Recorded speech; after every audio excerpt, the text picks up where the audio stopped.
भाई भारत और पाकिस्तान दोनों एक दूसरे को टफ कंपटीशन देते हुए दिखाई दे रहे हैं। जहां पर अगर हम लोग भारत के प्राइम मिनिस्टर की बात करेंगे नरेंद्र मोदी की, तो सबसे पहले दौरा किया उन्होंने साइप्रस के बाद डायरेक्ट कनाडा गए, G7 की मीटिंग अटेंड की। वहां पर फोटो से कह लें कि अच्छी खासी उनकी खींची गई और साथ में जो मालानी है उनका पहला प्यार कहलाता है, वहां पर भी उनके साथ मुलाकात होती हुई दिखाई दी। और ग्रुप फोटो जो G7 के अंदर खींची गई है वर्ल्ड लीडर्स की, उसमें भी Narendra Modi in the middle of the कह लें कि जो लाइन थी, जो सर्कल था, उसमें नजर आया हम लोगों को। अब हम लोग बात करेंगे नरेंद्र मोदी की कि कनाडा के बाद ट्रंप ने कहा कि भाई आप हमारे मुल्क से होते हुए जाएं, हम थोड़ी सी बातचीत करेंगे, थोड़ी सी गपशप करेंगे और सूरत हाल थोड़ी सी बेहतर करेंगे। लेकिन साफ कह लें कि जो नरेंद्र मोदी थे उन्होंने अच्छा खासा तमाचा मारा ट्रंप को और कहा कि भाई तुम भाड़ में जाओ, मैं तुमसे मिलने कभी भी नहीं आऊँगा। और वहाँ से मिले बगैर क्रोशिया की तरफ बढ़ते हुए दिखाई दिए हैं और वहाँ पर जाकर कह लें कि ज़ारोन उनका जो प्रेसिडेंट है क्रोशिया का, उनसे मिले हैं और कॉमर्स और कल्चर की बात करते हुए दिखाई दिए हैं कि लिंकेज करेंगे इन दोनों को और मजबूत जो ताल्लुकात हैं हम इस मुल्क के साथ बनाएंगे। दूसरा सवाल साथ में ये करेंगे कि हमारे जो फील्ड मार्शल हैं सैयद आसिम मुनीर, उनको ट्रंप ने क्या ही भाई वेलकम किया है और हमें नज़र भी आया है साथ में, और बड़ी गहरी दोस्तियां अमेरिका और पाकिस्तान के दरमियान नज़र आ रही हैं। और स्पेशली बात करेंगे कि भाई हमारे फील्ड मार्शल ने कहा कि ट्रंप को साथ में नोबेल प्राइज़ भी मिलना चाहिए है। पहले नरेंद्र मोदी की तरफ आते हैं, फिर हम बढ़ते हैं आसिम मुनीर की तरफ के क्या कहना चाहते हैं कि दोनों मुल्क बड़ा स्ट्रॉन्ग जद्दोजहद कर रहे हैं अपने फॉरेन पॉलिसी को मजबूत स्ट्रॉन्ग करने के लिए और स्पेशली दूसरों प्रेसिडेंट से जाके मिलने के लिए। और अगर हेरिटेज की बात करें तो इंडिया अपने कल्चर में बहुत ज़्यादा रिच नज़र आता है और इंडस्ट्री के लिहाज से भी। देखें, सबसे पहले तो बात इस तरह कर लेते हैं, दोनों को मिक्स कर लें। आप देखें डोनाल्ड ट्रंप से स्टार्ट कर लेते हैं, मतलब एक को वो बुला रहा है, दूसरे का वेलकम कर रहा है, ठीक है। ट्रंप को पहले सोचना चाहिए कि जहाँ जहाँ पे उसने टांगे घुसाई हैं, मतलब 2 महीने पहले जो उसने पाकिस्तान इंडिया की एक किस्म की जंग करवाई और उसके बाद फिर वो रुकवाने में भी बड़ा मोतबर बना आगे जाके। और आप देखें अभी नरेंद्र मोदी ने उसको मुँह नहीं लगाया, ठीक है। पाकिस्तान चूँकि जंग उस वक्त जीता था और उस तरह की पोजीशन पाकिस्तान की स्ट्रॉन्ग थी, तो फील्ड मार्शल ने वहाँ पे जाके बयान भी किया और जाके उनके साथ एक अच्छे हाथ मिलाना वाला स्टार्ट किया हुआ है। अब मोदी को मुझे लगता है कि हर फील्ड में जिस तरह वो टच करता है, आप देखें जंग का मज़ा उसने ले लिया, ठीक है। उसके बाद आगे इलेक्शन आने वाले हैं तो क्रोशिया की तरफ मुंह करके उसने जो हेरिटेज है और जो कल्चर है उसकी प्रमोशन स्टार्ट कर दी है। तो अच्छा, ऐसे क्यों होता है कि अगर हम लोग इंडिया की बात करें तो इंडिया अपने कल्चर को लेके बहुत ज़्यादा सेंसिटिव नज़र आता है। अगर इनके हेरिटेज की बात करें तो बहुत ज़्यादा कदीम तरीन नज़र आता है। अगर इनके कल्चर में स्पेशली अगर देखा जाए तो इनका रहन सहन, इनका जो पहनावा है, इनकी जो कह लेंगे इनको विश्व गुरु कहा जाता है, दुनिया का टीचर कहा जाता है, बेसिकली उस्ताद कहा जाता है कि इंडिया सिखाने में माहिर है, लोगों को सिखाता बहुत अच्छा है। और ये बात माननी भी पड़ेगी कि हमें नज़र भी आती हैं ये चीज़ें। आप देख लें जहाँ कहीं भी नरेंद्र मोदी लैंड करते हैं रेड कारपेट बिछाई जाती है और स्पेशली लोग इनके ट्रेडिशन में आकर मिलते हैं, like they are wearing the saris वगैरह एंड एवरीथिंग, वो सारा कुछ हो रहा होता है। और अपने मुल्क के अंदर भी जब ये लोगों को वेलकम करते हैं तो अपने कल्चर, अपने ट्रेडिशन में ही वेलकम करते हैं, भगवा कलर पहनाते हैं, तिलक वगैरह लगाते हैं, तो बड़ा मजबूत इनका कल्चर हम लोगों को नजर आता है। दूसरी इंडस्ट्री की बात कर लेते हैं। इंडस्ट्री के लिहाज से आप इंडिया को किस तरह से देख रहे हैं, इकोनॉमी के लिहाज से, कॉमर्स के लिहाज से स्पेशली? देखें, सबसे पहले तो आपने कल्चर की बात की तो उस पर कर लेते हैं कि जहाँ आपकी पॉपुलेशन इतनी ज़्यादा है और पूरी दुनिया के अंदर अगर हर जगह पे भी 10% 5% इंडियन मौजूद होंगे किसी, तो कल्चर मजबूत ऑटोमेटिकली होता है कि कहीं पे आप जाते हैं तो आप अपने कंट्री को रिप्रेजेंट करते हैं, फिर आपके पास अथॉरिटी हो, आपके पास पावर हो, आप एक अच्छी इकोनॉमी रखते हो दुनिया के अंदर, तो फिर आपका बनता है। दूसरी तरफ आपने बात की इंडस्ट्री की।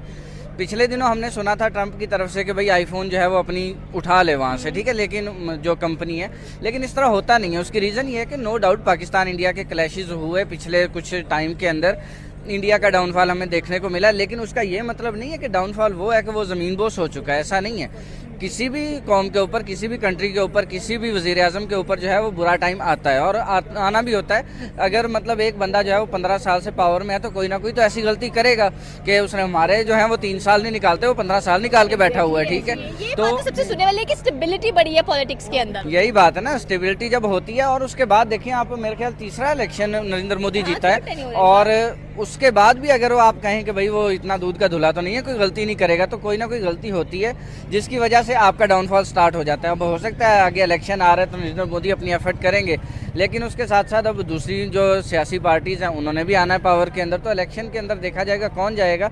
लेकिन नरेंद्र मोदी इंडस्ट्री के लिहाज से मतलब कोई डाउनफॉल मैं नहीं कहता, छोटा सा पैच है, वो आज ख़त्म हो जाए, वो कल ख़त्म हो जाए, 1 महीने में ख़त्म हो जाए, मेरे ख्याल इससे ज़्यादा उनका डाउनफॉल जो है वो चलेगा नहीं ऐसे। बिल्कुल आपकी बात सही है। आपने इंडस्ट्री की बात की, आपने कॉमर्स की बात की कि बहुत ज़्यादा मजबूत इंडिया नज़र आता है, उसको नज़र आना भी चाहिए। जिसने पैसा कमाना है कहाँ जाना चाहिए उसको? साफ ज़ाहिर सेक्टर है जहाँ पे आपको चीप वो मिलेगी, क्या होती है, लेबर कॉस्ट मिलेगी, तो आप वहीं जाएंगे ना। आप देखें इंडिया के अंदर जितना आप बाहर देख लें, आप इंडिया के अंदर देख लें, कोई ढकी छुपी बात नहीं है। और एज अ पाकिस्तानी भी हम ये कह सकते हैं कि भाई उनकी एफर्ट्स हैं इन फील्ड के अंदर। आप जो लेबर है या मैन पावर है, आप उनके पास बहुत ज़्यादा है, ठीक है। आप चाइना को देखें तो उन्होंने अपनी मैन पावर अपनी कंट्री के अंदर रखी हुई है, ठीक है, और वो अथॉरिटी माने जाते हैं दुनिया के अंदर इस वक्त, ठीक है। इंडिया जो है उनकी स्ट्रेटजी उन्होंने चेंज की हुई है कि आप दुनिया के अंदर भेजो। आप कनाडा के अंदर देखो तो जाकर 40% इंडियंस मौजूद हैं, यूएसए में देखो, कहीं और देखो, हर जगह पे इंडियंस मौजूद हैं। उसी की रीज़न ये है कि दुनिया की बड़ी बड़ी जो पावर्स हैं, कंपनीज़ हैं, उनके अंदर वो टॉप पोजीशंस पे बैठे हुए हैं। तो बनता है अगर इस तरह का उनका स्ट्रक्चर है तो मेरे ख्याल में ठीक है ये। बिल्कुल आपकी बात सही है कि उनका स्ट्रक्चर हमें नज़र आता है। आप top of the IT sectors उठा के देख लें, चाहे फॉरेन कंट्रीज इंटरनेशनली बात करें, तो वो हमें नज़र आते हैं वहाँ पर। और उनकी मेहनत है, उनकी लगन है, भाई वो लोग वहाँ पर जाकर अच्छा काम करते हैं ताकि उनको और ज़्यादा कह लें कि फैसिलिटेट किया जाए। एंड मोस्ट ऑफ द अगर बिलियनियर्स या मिलियनियर्स की बात की जाए तो हमें इंडियंस नज़र आते हैं फॉरेन कंट्रीज़ के अंदर। इसकी क्या वजूहात लगती हैं कि जहाँ पर भी जाते हैं देश है इसके हमारा भारत महान और नज़र भी आता है? देखें हमारा भारत महान, उस पर तो मैं ये आपको कह देता हूँ कि अगर एक बात को आप 100 दफ़ा दोहराएंगे तो आपका जहन जो है वो तस्लीम करना शुरू कर देगा, ठीक है।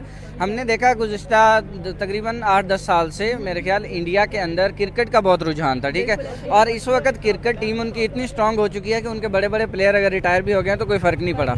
मीडिया के ऊपर जितनी बड़ी बातें की गई, इवन इंटरनेशनल मीडिया के ऊपर भी वो मानते हैं कि इंडिया की टीम स्ट्रांग है, ठीक है। एंड रिजल्ट क्या निकलता है कि वो जितने भी इस वक्त कप हैं, आप देखें T20 कप, ODI कप देख लें, आप चैंपियन ट्रॉफी देख लें, वो जीत के बैठे हुए हैं, ठीक है। रीज़न ये है कि आपका कॉन्फिडेंस, आपको जब एक एक बात बार बार दोहराई जाती है तो आपके जहन के अंदर बन जाती है, ठीक है। दूसरी आप मैंने ये बात की कि भाई मोस्ट ऑफ द मिलियनियर्स भी हमें नज़र आते हैं। कहाँ पर हमने नरेंद्र मोदी की बात की है कि उन्होंने भाई इतने कमाल की बातें की हैं जाकर। और यहाँ पर भी अगर देखा जाए तो G7 में ग्लोबल इश्यूज़ की बात की गई कि हम सॉर्ट आउट करेंगे, फिर यहाँ पर हेरिटेज और अपने जो कॉमर्स इसको मजीद मजबूत बनाएंगे। तो यही एक अच्छा प्रेसिडेंट हो जाए तो फ्यूचरिस्टिक होता है, जो दूर की सोच रखता है। प्रेसिडेंट की बात की ना कि बिलियनियर ज़्यादा क्या हैं, क्यों हैं, उनकी वजह ये आप देखें कि गवर्नमेंट की स्टेबिलिटी बहुत ज़रूरी है। पाकिस्तान का कंपैरिजन ही करते हैं हम जब इंडिया के साथ करते हैं, तो पाकिस्तान के अंदर अगर 3-3.5 साल एक हुकूमत रहेगी, एक अच्छा प्रोजेक्ट जो होता है किसी बिजनेसमैन का वो 4 साल 5 साल निकालता है आराम से, ठीक है। 10-10 साल के भी होते हैं। अब स्टार्ट किया हो उसने इमरान खान की हुकूमत में और जाके एंड करे वो नवाज शरीफ की हुकूमत में, और पीपी की हुकूमत आकर उस पर बैन लगा दे, आप मुझे बताएं कि वो कैसे बिलियनियर बनेगा? बनना पॉसिबल नहीं है। पिछले 15 साल से नरेंद्र मोदी वहाँ के मतलब वज़ीर आज़म, प्रधानमंत्री माने जाते हैं, ठीक है, हैं वहाँ पे। उससे पहले कौन था? मेरे ख्याल मनमोहन सिंह, ठीक है।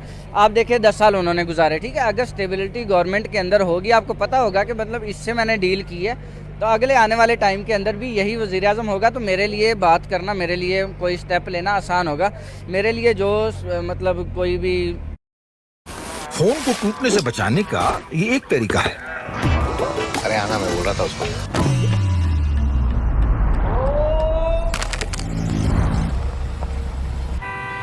हेलो हेलो भाई सुना? हाँ ब्रो। फोन को टूटने से बचाने का ये Oppo K13X तरीका है। SOPs हैं वो सेम रहेंगी, ठीक है। तो तब आप बिलियनियर बनते हैं, नहीं तो इस तरह तो फिर पाबंदियाँ लगती रहें तो कई प्रोजेक्ट जो हैं वो रह जाते हैं। अगला सवाल, इंडियन पीएम तो डेफिनेटली सी बात है दौरों पर निकले हुए टूर कर रहे हैं और बहुत सारी डेवलपमेंट्स की बातें कर रहे हैं, प्रोजेक्ट्स की बातें कर रहे हैं, अपने कल्चर, अपने हेरिटेज को मजीद मजबूत बचाने की कोशिश कर रहे हैं। And second question is that कि आसिम मुनीर, हमारे जो फील्ड मार्शल हैं, वो भाई अमेरिका पहुंचे हुए हैं और अमेरिका के मॉल्स में भी नज़र आए, मैंने क्लिप देखा है वहाँ पर। और ट्रम्प काफ़ी इंटरेस्टेड है पाकिस्तान में और हमारे स्पेशली फील्ड मार्शल के साथ, तो इस पर क्या कहना चाहते हैं? देखें, सादा अल्फाज में पहले तो ये कहूँगा कि आपने जंग जीत लिया, आपको बहुत मुबारक हो, लेकिन इस रोमांस से निकल आए अब भाई, ठीक है। वो रोमांस से बाहर निकले, वही रोमांस से बाहर निकले ना यार। देखें, काम होता है, ठीक है। आपने एक अपने कंट्री को डिफेंड करने के लिए नो डाउट आपने बहुत अच्छा परफॉर्म किया, हो गया ना। अब आप आगे उसको देखना स्टार्ट करें, आगे वाले कामों को भी स्टार्ट करें। एक कंट्री जिसको आप क्लेम करते हैं कि वो हार गया है, ठीक है, आप देखें उन्होंने नेक्स्ट स्टेप ले लिया, ठीक है। उन्होंने आप देखें वो कल्चर पे बात करना स्टार्ट कर दी, उन्होंने अगला वज़ीर आज़म के ऊपर उनका इलेक्शन आने वाला है, उन्होंने उस पर बात करना स्टार्ट कर दी, वो इंडस्ट्रीज़ के ऊपर पहुंच चुके हैं। आप कहाँ पे स्टक हैं? आप अभी तक वहीं पे स्टक हैं, ठीक है। हमने भाई हम जीत गए, तो हमने जो है अब ढंडोरा इसका पीटना, पीटें ज़रूर पीटें। आप कहीं पर बात करते हैं आप ज़रूर करें, लेकिन एक स्टेप आगे निकल जाएँ। अब इतना टाइम एक चीज़ के ऊपर रहना वो अच्छी बात नहीं होती, लेकिन ठीक है, लगे पड़े हैं तो फिर यहाँ तो बात करने को तरस क्या लगे पड़े जो भी कर रहे हैं, मैं वही कह रहा हूँ कि वो किसका था, अल्लामा इकबाल ने ये कहा भी था। है कि शायद ट्रंप एक मेजर चेंज लाने वाला है। और अगर हम लोग बात करें तो इजराइल ने कहा कि हम रजीम चेंज करेंगे ईरान के अंदर, लेकिन इजराइल कामयाब नहीं हो पाया। क्या पाकिस्तान को तो नहीं प्यादा बनाया जा रहा? मेरे ख्याल में देखें 2025 जो है ना वो अच्छा स्टार्ट नहीं हुआ, ठीक है। किसी के लिए भी आप बात करें, माइटी जायंट्स ऑस्ट्रेलिया हार जाती है साउथ अफ्रीका से, जो बिगेस्ट चोकर माने जाते हैं। आरसीबी जो 18 साल से नहीं जीती वो इस साल जीत जाती है, ठीक है। पाकिस्तान वर्सेस इंडिया हो जाता है और ऑफिशियली ऑन ग्राउंड हो जाता है, ठीक है, इन एयर हो जाता है, ठीक है। उसके बाद आप देखें इसराइल का क्या हाल होता है, ठीक है। तो देखें 2025 के अंदर इतनी अनहोनियाँ हो रही हैं, तो मतलब रिजीम चेंज आपने चलो पाकिस्तान के अंदर कर लिया था, या जहाँ पे आप चाहते हैं वहाँ पे हो जाता है, नो डाउट, ठीक है। लेकिन 25 इस तरह का स्टार्ट हुआ है कि हर चीज़ रिवर्स हो रही है। इसराइल ने सोचा कि मतलब ईरान के अंदर जो है रिजीम चेंज हमारे बाएं हाथ का खेल है, वो बाएं हाथ छोड़ो, उन्होंने पूरी बॉडी लगा ली अपनी, लेकिन नहीं कर पाए, ठीक है। उनको पता ही नहीं था कि ईरान इस तरह रिटेलिएट करेगा आगे से।